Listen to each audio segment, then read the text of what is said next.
The capital presented Beetee and Wiress as proof that intelligence could triumph in the Hunger Games. Caesar Flickerman described their victory as the greatest technological performance in Panem's history. During the final interview, Beetee sat beneath bright lights while Wiress watched the cameras. Caesar asked how it felt to win in the name of the capital. Beetee smiled. The capital gave us every tool we needed. President Snow watched from the front row. Beetee continued. It gave us trackers that could control the tributes, cameras that could control the story, and an arena that could control life and death. The audience applauded uncertainly.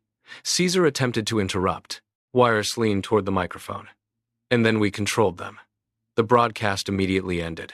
Snow imprisoned Beetee and Wiress beneath the training center. Katniss, Peeta, Finnick, and Johanna were held in nearby cells. The capital planned to use them in propaganda broadcasts or public executions. However, Beetee and Wiress were exactly where they wanted to be. They were now connected to the capital's central communications system. Using the code stored within Wiress's tracker, Beetee accessed the training center network. Wiress listened for guard rotations and identified patterns in the electrical current. Together, they disabled cameras for several seconds at a time. Peeta carried messages between the cells through the ventilation system. Katniss learned that the rebellion had planned to rescue her from the arena, but Beetee's victory had disrupted the operation. District 13 did not know whether the surviving victors were alive. Beetee created a new plan. Instead of waiting for rescue, they would broadcast directly to Panem. The capital forced Peeta to appear on television first. He was instructed to tell the districts that the rebellion had abandoned him. As the cameras activated, Beetee entered the network. The capital symbol disappeared. Wiress's voice replaced it. Watch the doors. The broadcast showed hidden footage from the arena.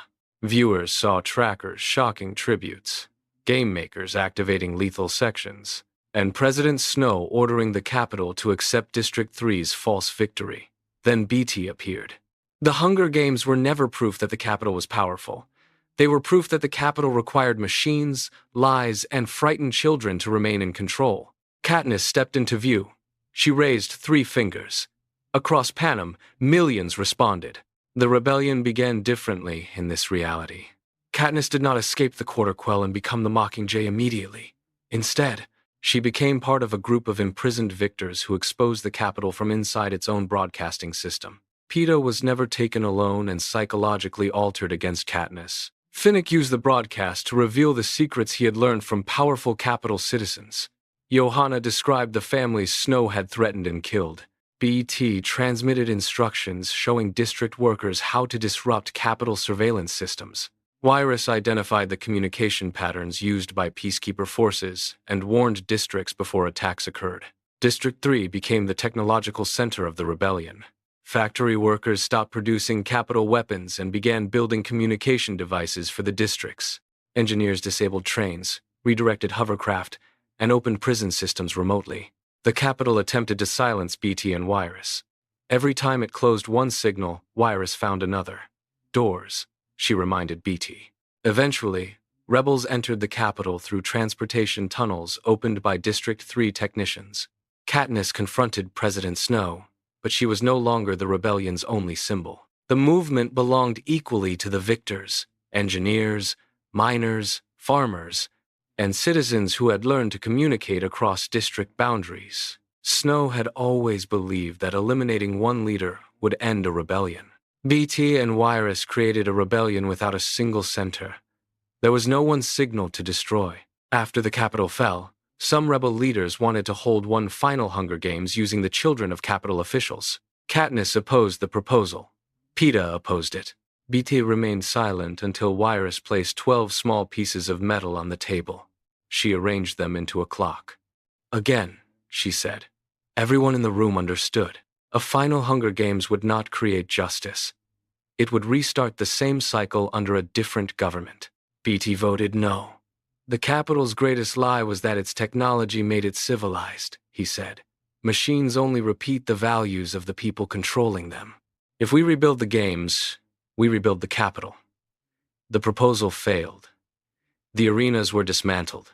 The broadcasting network once used to televise death became Panem's first shared educational system. Every district could communicate directly with the others without capital censorship. Beetee helped design the network. Wiress created its guiding principle: no locked doors. Years later, children in District 3 learned about the Quarter Quell in school. They learned that Brutus and Enobaria had been defeated not by greater strength, but by a deeper understanding of the capital's weapons. They learned that Katniss, Peeta, Finnick, and Johanna survived because the victors refused to become enemies. Most importantly, they learned that Beetee and Wiress did not truly win the games when the arena announced their names. They won when they proved the capital could lose control of its own story. The capital believed technology belonged to those with the most power. Beetee and Wiress proved that technology belonged to those who understood it, questioned it, and chose how it should be used. In the original story, the lightning destroyed the arena and carried Katniss toward the rebellion. In this reality, the lightning did something different. It crowned two unexpected victors. It opened the capital's hidden doors. And it transformed the 75th Hunger Games from the capital's greatest display of power into the moment Panem finally saw how fragile that power had always been. The end. Now the question belongs to you. What Hunger Games story would you like to see unfold differently? Which character, decision, alliance, or moment should become the next what if alternate reality? Share your idea in the comments, and it may become the next story explored on this channel.